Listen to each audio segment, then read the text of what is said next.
बहरहाल इलाहाबाद उच्च न्यायालय के आदेश के विरुद्ध प्रोफेसर फैजान मुस्तफा और प्रोफेसर उरूज रब्बानी के द्वारा एक याचिका सुप्रीम कोर्ट में दाखिल की गई। यहाँ पर भी आप एक ट्विस्ट देखिएगा। इस याचिका को पहले सुप्रीम कोर्ट के chief justice Shri B R Gavai से 3 जजेस की बेंच सुन रही थी।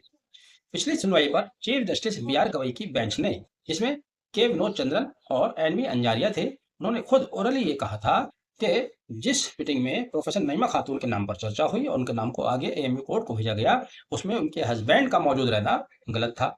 लेकिन अब जब दूसरी हियरिंग होती है, बेंच बदल दी जाती है और बेंच बदलकर चीफ जस्टिस की बेंच से दूसरी बेंच पर चली जाती है, जिसमें जस्टिस जे के माहेश्वरी और जस्टिस विजय बिश्नोई थे।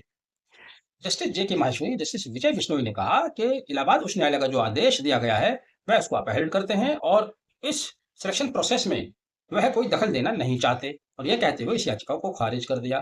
तो क्या ये माना जाए कि जो लार्जर बेंच थी, जिसमें चीफ जस्टिस स्वयं मौजूद थे, ये बात उनकी समझ में नहीं आई थी?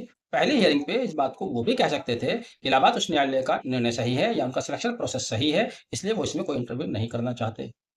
उन्होंने बल्कि खुद ये माना कि उनके सिलेक्शन की प्रक्रिया में जिस मीटिंग में उनका नाम रखा गया,